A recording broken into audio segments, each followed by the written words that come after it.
Hello, welcome to this next episode of The Family Business, where I am pleased to introduce Raimundo and Stefan Tuchschmid, co-CEOs of Virtumed. They are in Switzerland, and they are a shining example of what we discussed here, which is the intertwining of family and careers. Guys, welcome to the show. Thank you. Very happy. It's great to be here. Yeah, I'm glad you guys are here. You're the epitome of what we're trying to talk about here, of somehow figuring all this out. Could each of you take a minute and just give me a quick snapshot of what you're doing today? I realize in your cases it's kind of the same thing, but still give me a quick understanding of Virtumed and what you guys do there, and then we can get into some of the exciting stuff about your families and how it's been interspersed throughout your career decisions. Stefan, go first. Yeah, so I guess we're on this show together because we're kind of co-running Virtumed, but Virtumed is a company that does surgical simulators. So basically, we do training tools for doctors so they can practice their skills on a simulation, on a simulated patient, and not the real patient. And it was, for me, it was always, I always wanted to be an entrepreneur, right? And this was a great opportunity to kind of, based on my research or our research we have done at the university level, to really build up a company. And it was a great pleasure to kind of start a company with 6 founders, and one of the co-founders was Raimundo. Over to you, Raimundo. Thank you. Yeah, also on my side, I mean, I did my research in the field about 20 years ago. Did a few things in between, but we started this company together and then at some point got back to the roots. And you ask about what the things that we do. I think today is a beautiful example. I started the morning actually having the washing and drying machine here exchanged at home. Awesome. And then I had a call with 2 surgeons that were explaining me actually different aspects of laparoscopic surgeries. Then we did some strategizing of our implementations, HR stuff, all the way to this call now, and a few more to come. So it's really a super fun, awesome thing that we can bring here together between medicine, healthcare, education, technology, that comes all together in the company. Yeah, I should mention they're being rather humble. Their technology is by far the most realistic surgical simulation that I've ever seen in the 20 years that I've been doing this. I had the pleasure of going to their office here in Florida and actually use the technology, and I cannot tell the difference between an actual knee and the knee that they've simulated. And not only that, but it's haptic, and so it lets you know when you're doing it wrong, which, by the way, I did. I think I destroyed your particular model here. It is astounding how well it works. So they're playing it down, but trust me when I tell you, it's out of this world. So would love to talk about something that's a bit unique that I've never done this before, is having 2 people who work at the same company but that are not related, yet you guys are so connected. So how do I realize it's COVID now, but how do your kids normally interact? Like, does everyone hang out together, or are the families not as close? So we live in different cities within Switzerland, not far away from each other, but about half an hour or so. And I wouldn't say that the kids hang out together also because of age. I mean, my kids are 17 and 12. Stefan's are a bit younger. But I definitely got the honor also last year to become the Götti. You need to help me now with the English. The Godfather. Godfather. Really? Congratulations. Stefan, youngest son. So definitely a big honor and pleasure to do so, or be that. Yeah, as I was saying, I always find out something new whenever I do this. That's exciting. Yeah. Now, what comes along with that in Switzerland? Is there a certain level of responsibility, or is it just a title only? Oh, we should probably discuss that in more detail, right? You need to get a contract. I actually wrote a small handwritten letter to Raimundo, just stating what I would expect, and it's really not formal in Switzerland, right? It's not formal rules, but you pick someone that you really trust. The old formal meaning of Godfather in Switzerland is that if anything happens to the parent, right? Those would be kind of the chosen guardian by default. But that's more of the formal one. But you definitely pick someone that you trust, right? And that for sure I did. And I mean, I realized that usually you have like usually couples, right, that run businesses together on the show. Yep. And we're probably a bit of a strange setup here, right? And believe me, it's also something that, for example, our investors told us, for example, that they saw the setup and they thought, okay, this will never work, right? Having how do you make decisions if you have two CEOs, right, and or two co-CEOs, and now they really like the setup that we have. But it's changing, right? It's adapting. It's like a growing. The good thing is that we are. I mean, you're asking us also how close we are with our families, right? I think there are also some advantages if you're not. If for us, it's still a bit separate, right? We have the private relationship and the business one. It's easier to step apart as if you're a couple, and that also gives us some flexibility to really adapt the relationship that we have on the business side. That I would understand. Like I probably wouldn't want to do with my wife, with running the business. She's gonna see this, Stefan. You know that, right? I realize, and she, I'm very sure she would 100% agree with me on that statement. And that's from her side as well. Yeah, I'll bet. That's also different in our case. I mean, my wife is also an entrepreneur. She has a business, and we're very happy that we have our own businesses. So that's all good. Happy marriage, but different businesses. Yeah, my wife and I met at work, and we say today that I don't think we could work together anymore. But at the time we did okay. At least that's my recollection. I think she remembers it differently, but I think that we got along all right. We got married, so it must have been okay. Now, what do your kids call each other? Do you have like some funky nickname, or is it formal, Mr. Sierra, or what do they call you? No, here it's all by first name, right? It's first just name, Stefan, Raimundo, Ray. Is that right? Oh, look at you guys. Yeah. Awesome. Yeah, I'm the same. All my son's friends, they call me Matt, and I don't. When they say Mr. Kaufman, I'm like, I don't respond. Like, that's just not who I am. That's terrific. Now, so you guys, did you meet in school? I know you went through the same PhD program, but did you know each other before that?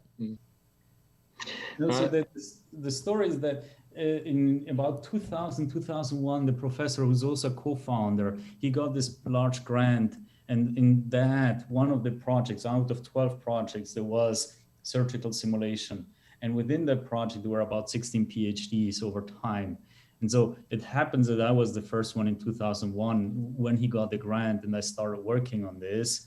And then by the time I was actually towards the end of my PhD, I was already a postdoc. I was about to leave to the US to continue my research when Stefan joined. So I'm a little older here. And we had an overlap of, I think, half a year, 9 months or so in the lab. Yeah. And so that's where we got to know each other. And then with this starting of the business and running of the business, we obviously got a lot closer. Yeah. So, I mean, I remember that well in 2005, right? Raimundo was one of the founders, and he was actually supposed to be the first CEO that Vertomed has. But I remember very well, we had a meeting in a bar in San Diego, I think, when you told me, Raimundo, that you decided differently, that you're going to do, continue your career in the United States. You lived at that state. I think you lived in, was it Philadelphia already or Boston? Yeah. And he said, okay, I'm going to stay here. You have to do that stuff alone. Well, actually, he didn't say that. We tried to find like 3 different other CEOs because I was just started my PhD, right? So my professor said, there's no way you're going to start a company. And so we tried out a few CEOs before. That didn't work out that great. And so it was up to me to kind of build it up initially. And then when it become big and interesting enough for Raimundo, he'd be very happy to join as well. So wait, you were still in your PhD program and you were running this company? Yeah, I was. I think it started really getting serious around like 2006, 2007, and we did like a business plan competition in Switzerland and won it. We were the first like full prize winner of that, and also we realized that kind of from a research side, this was pretty much all we could do. We showed the simulators to doctors, and they really liked it. So we knew we needed to start it. and then we tried to find other people that could run it. But the feedback was usually kind of, okay, Stefan, I kind of feel this is your baby now, right? You should do that. And so it was side by side. It was I didn't have a family at that time, right? So that was good. I think I wrote a large part of my PhD thesis. I made it a habit, like on long distance flights, to work on my PhD. And I had a pretty generous professor as well that kind of led me through with that thesis part. Yeah, but it was definitely a busy time.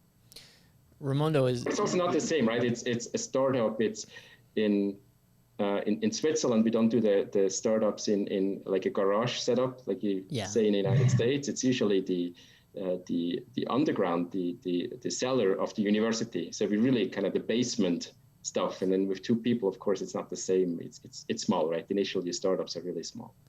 Now, Raimundo, were you involved at that point, or were you still at McKinsey? What were you doing while that was all going on? I was doing a postdoc in the US, actually. I was at the Brigham and Women's Hospital. I was doing research on another type of simulation, and really in the background, kind of a bit writing the business plan, convincing the professor, convincing more people to do that. As Stefan said, we tried with a number of colleagues. So more in the background. And I think Vertimer was pretty much founded the same day that I joined McKinsey in 2007. And for the next few years, while I was in the US, while I was with McKinsey, I was really in the background. I mean, Stefan did the whole thing. We would talk once, I don't know, every 6 months or so, catch up. Hey, how are you doing? What are the things that are top of mind? Is there maybe something I can help you with, etc.? But so off. And it was really all built by Stefan. And it was only, 2010, we moved back to Switzerland, but it was only 2013, I think, that we got together again. And you approached me, Stefan, and said, hey, we need to think about the strategy for this company again. We need to think about where we want to take it. And that was literally the first time we spent a week working together. And that was where we realized, hey, we love working together. This is really fun. This is exciting. We get more energy out of it. We find new ideas. We agree very quickly on the main elements. We don't need to explain to each other the basics. And so that was really the moment where we said, why don't we do this together? Yeah, it's interesting because Stefan, you're obviously more of a scientific background, and yet you have this entrepreneurial bent. You didn't really take any business classes of any kind, did you? Or did you have a business background that I don't know about? Well, the good thing is at a university, you have to take credits that are outside of the engineering field. Okay. And I basically took all the credits and all what I could do on the business side and the accounting and all that stuff, right? But a lot of it was hands-on. But it's also not that, I would say it's not that complex, right?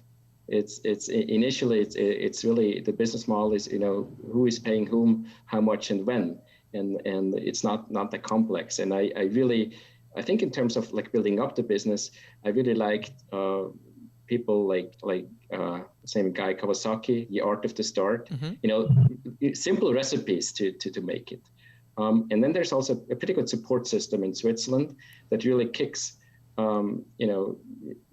ventures or entrepreneurs to really make it happen. Swiss, you said it, like Swiss people are usually pretty, we're careful, on the careful side. And that can be dangerous for businesses, and then they don't really get started and off the ground. And I think that's what the support system does. You're a bit unique in that I know you've won a series of awards and contests and things that you don't list because you're too humble of a person. But it's not like the writing wasn't on the wall, that you had an understanding of business beforehand. It just was experience that you just really didn't have. So Raimundo, was that your situation, that you had been through business for several years with McKinsey and you brought more of a strategy background, and that was the point of the merger? So, yeah, certainly that was part of it. We initially discussed how do we divide and conquer in the beginning, and it was clear, well, we want to go from 25, 30 people to 100. How do we do that? What kind of structures do we set up? How do we organize? What are the HR processes, etc.? And with McKinsey, I had done work in strategy, in pricing, in organization, operations, etc. So definitely benefited a lot from that experience. to bring that into the company. So in this scale up phase, definitely there was a huge help. But I think it's also Stefan, you have an amazing intuition, and still today, without maybe having a formal finance education, the one that sees the stuff in the numbers is Stefan. So that's definitely a talent that you have there without that education. So Raimundo, what did your wife say when you said, "I'm going to leave McKinsey and I'm going to go play with my friend Stefan with this company that has 25 people working there"? Did you tell her from outside the house, or what did you do? I had actually worked for 2 years at Syngenta in between, building up what is corporate digitization. For me, the drive to actually do something entrepreneurial was always there. And I wanted, when I decided to move forward from McKinsey, I had a fantastic experience. I loved the company. I'm still in touch with people there. I learned a tremendous amount, but it really was this feeling that I want to hold the steering wheel. I want to be able to make those decisions and go beyond recommendations. And so that's something my wife always knew. And she also knew that we had done the startup, Vertamed. In many cases, I come home and said, we should do a business with something, or I want to do a new startup, etc. So this notion of actually wanting to do a business was there all the time. And when I came home, it was like, look, now is the right moment. We can do this together with Vertamed. That was a no-brainer. Did you have children at the time? I remember. Yeah. So we had our first child before we moved to the US, 2005, where we were still, both my wife and I, doing research. My second child was born in the US, 2009. We came back with 2 children to Switzerland. But yeah, not much changed, frankly. I think that in my way of living, in our way as a family, as a consultant, I was out Monday to Thursday with clients, and then Friday in the office or home. And that didn't change much with when I was with Syngenta, or then afterwards with Vertamed. So that's been a routine that we introduced in our family 2007. Hasn't changed much till today, and works for us. It's not something I can say works for everyone. That's always it. It doesn't come in one flavor, and so it seems to work very well. Stefan, what were you going to say? Yeah, I was about to say that probably Vertamed was one of the less risky ideas that you had this time to start your business, if I just remember that correctly. But I think it was. I mean, I was extremely happy that Raimundo joined. Right, this is really for me at that stage. It felt like it's becoming too big for myself, and I wanted, but I see that it needed to be growing, and I think also because I wanted to have a family, right? And I also knew that my wife would not be supporting me with doing all the business myself, and at the same time, she wanted me to become a very present father. Yeah. And kind of the setup with Raimundo joining gave me a lot of freedom to do that, to kind of be the father that I want to be, and that we kind of agreed, my wife and myself, that the role I should play. Still not so common in Switzerland to have like part-time jobs. Also not that common to have it on a CEO level, right? And for me, I take Wednesdays off, really? But not just Wednesdays, right? It's also on the weekend. It kind of allows me to really feel that it's always compromises, right? But I feel that I can really be a good entrepreneur and be a good father at the same time. And I think for that model, if it works, then this kind of co-CEO, co-leadership is a good thing, right? Because you have a backup at the same time. You can go on vacation, and it's not all on one shoulder. So how did that conversation go? Meaning, did you go to her and say, "Listen, I listened to you, I heard you, I'm going to get some help, and I'm going to be a co-CEO with Raimundo"? And did she just go, "Oh," or was she terrific? I love Raimundo. Like, how did that go? That's a good question. I think she was just glad. My wife is usually more like listening to how I tell something. Yeah. Like if she feels that it feels right to me, then she's fully supportive. If she feels that this may not be a good decision or that I'm kind of struggling with making the decision, then she usually pushes back on it. It's a quality I greatly admire, and she definitely did not push back on that solution. Terrific. But she was. There were moments, right, where we said, this is just too busy, right? This is you need to do something, and so this was an action that I was able to take. Yeah, well, you just had your third child, correct? Nando is he what, 6 months? Yeah, he's 8 months now. 8 months, yeah. So he was born in the middle of our first lockdown here in Switzerland. And that's definitely, everyone says that the situation has pros and cons. I think if you have a newborn, the pros are actually much bigger. So, for example, traveling with 3 kids is a challenge, right? Initially, so international travel, and you have the jet lags, and then you go home. And I didn't travel this year. So while I missed that greatly on a personal level, I think for the family, it was definitely a blessing. Are those all board games behind you? Is that the kids' games over your shoulder? Yeah, you told me to mind the background a little bit, and that's kind of the thing I came up with. So I'm actually right now in the it's a combined, it's the room I work. So it's my home office room, but it's also the children's playroom and the guest bedroom. So it's kind of all in one. And those are board games. So do they play while you're working right in the same room? I know they don't. No. Fortunately. You don't like them that much. Well, yeah. I understand. I admire, this is really, we are in a very fortunate situation here that we have a house of several rooms. And I think it's the situation with home office or working from home, especially when the schools are closed here. It's dramatically different on your, depending on your living situation. And I admire people that juggle that and keep their sanity with, kids running around. Yeah, no doubt. Now, Raimundo, if I remember right, you have a different background. Like, if I remember, you weren't born in Switzerland, correct?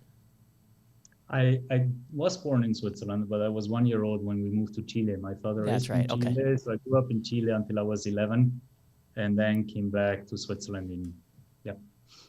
So you've picked up, your English, Spanish, French, and German? Do you speak all 4? Yeah. Anything else? No, I understand a bit of Italian, maybe. As a consultant, I was once in Portugal, in Brazil, and they expected me to speak Portuguese with the clients. So I kind of mixed the Spanish and the Portuguese, somehow invented it. No, I speak those 4 languages. So what language do you speak at home with the kids?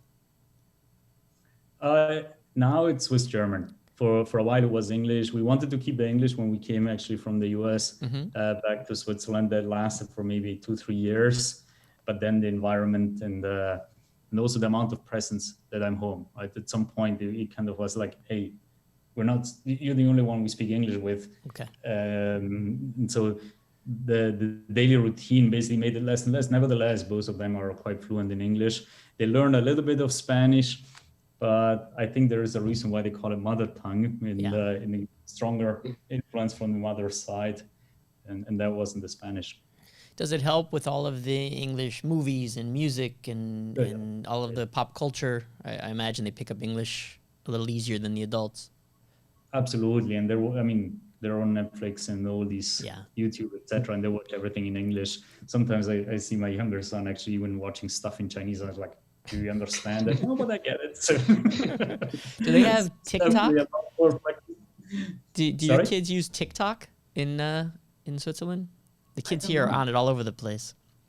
I don't know. It's like it's little videos just for, not all for comedy, but it's a little ridiculous, and my son loves it, and I got my wife hooked on it, and now she flips through it, and it's a whole new medium that's become very popular here in the States with all the kids. I've seen it, but I have no idea how much they're on it. I wouldn't know. Might want to check on that. All right.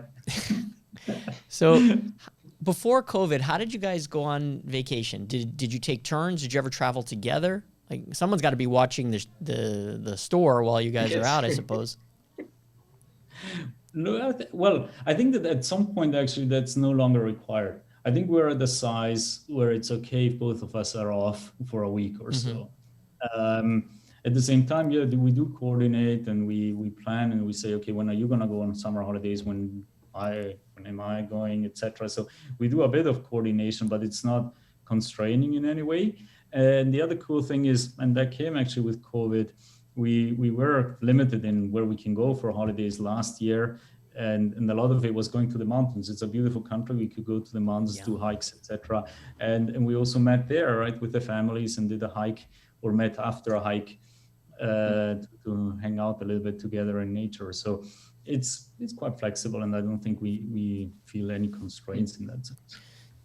Do you guys both ski? I know, Raimundo, you and I have spoken about skiing, but Stefan, do you do as well? Yes, I do. Yeah, it's... I'm jealous. I love skiing. Yeah, we ski here in the States quite a bit, but I've never skied in Europe. Yeah. There's in Switzerland, the skiing regions, most of them are still open right now. Really? Because Great. it's in Switzerland, it's so much a culture thing almost, right? It's of course also a business thing, right? But it's a cultural thing. So whether they close the skiing regions or not because of COVID, it's become a big debate. I haven't been skiing really this year, but I got some new skis, so I can't wait to try them out in some fresh powder. I noticed something about the way that you guys run your company that's a little different. And maybe it's because you guys are a little younger and maybe there's a certain kind of acceptance of social media and some of the ways you present your company. But I've noticed some very authentic videos and talking about what it's like to work here and culturally. Like, where did that all come from? Because we love it at our place. We do it here, but I don't see a lot of other corporations doing this. It's a great way to show people, hey, look, if you want to come work here, this is kind of what it's like. So where did that all come from initially? Actually, very much from within the company. And so when we organized ourselves throughout the growth, we had initially what you could call a leadership meeting, and that covered everything. And then the company grew and we were like, well, we need to split it out. And we split out what we called HR stuff versus operational stuff. And then in the operations discussion, all of a sudden little stuff came up, but all the time. I don't know, how do you decorate the kitchen? You need a new washing machine. You need a little bit of this or a little bit of that. And you see that there is actually people that are very engaged about the well-being within the company. And I think all we did is actually give them a forum, give them a platform and say, go for it, do it. And describe the things that you find here.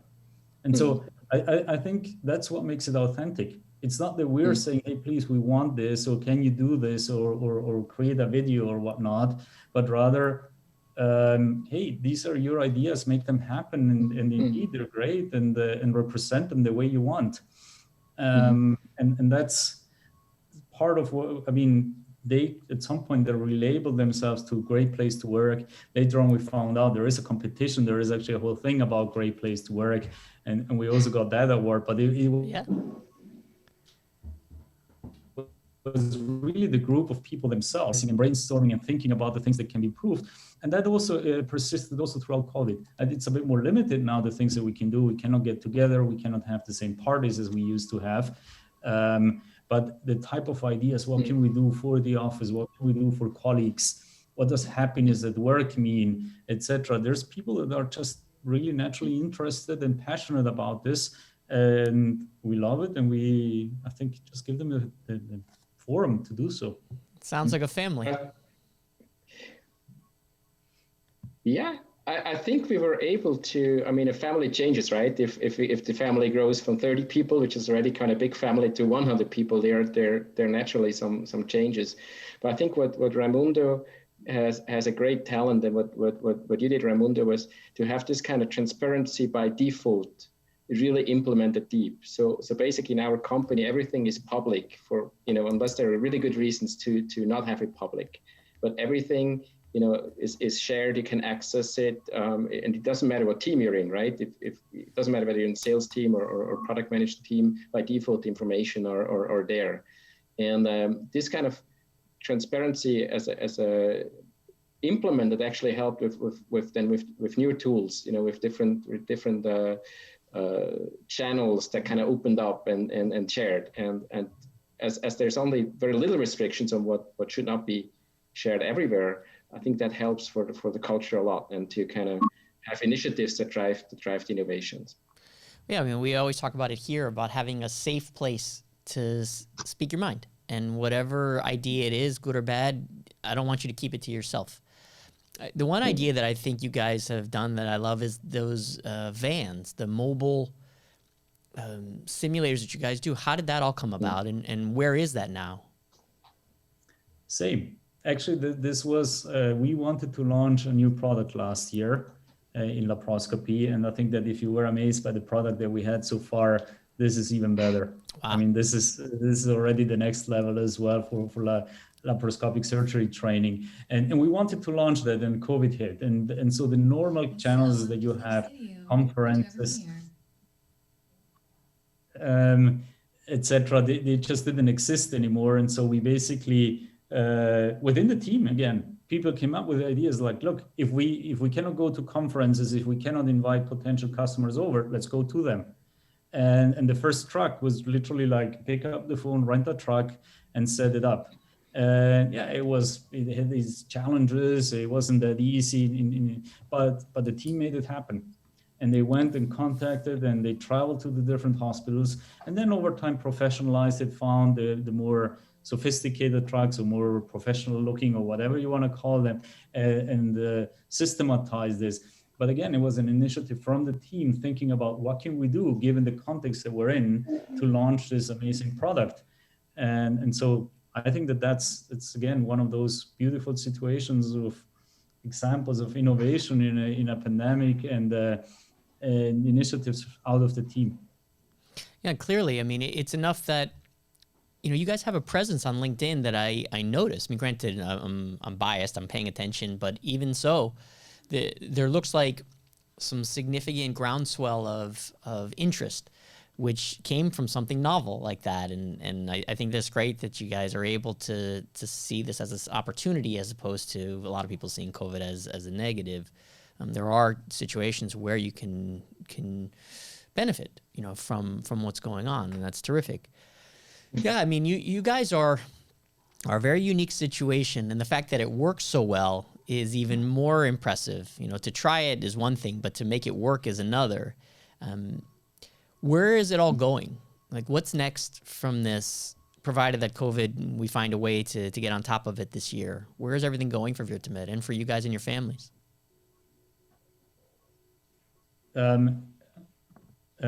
So for Virtumed, we definitely see lots of potential here, because education in the healthcare space needs to still evolve. The possibilities that you have with simulation, with trainings in a safe way, in a structured way, in an objective way, this is something that is getting more and more common, and will evolve. The technology is evolving. The things that we can bring to the market is evolving. COVID has shown that you need to have more safe places to do stuff, right? And in many different contexts, but also in education, in possibilities to train, but also for medical device companies, how they present their products in hospitals, etc. So we see, based on what we have, based on the technology that we're developing, based on data, connectivity, medical education, etc., tremendous potential, and that's what we're working on, right? So we're not going to go more into details, but I think that that's really where we're very positive about. And the new normal probably is requiring more of that and not less of that. Yeah, all the while I was going to say, all the while you have a child about to go to university, you have a fair amount going on at home too. I think for family, well, I think that really depends on the age of your children, right? So mine are 17 and 12, and you can already see how they're actually living their own lives. And we have to be there, obviously, and if it's only to feed them. And so obviously we're here, but and we support them in anything that they do, but it's different than when you have little children. And so I think it's a very different situation now than it was 10 years ago for me and for our family, for sure.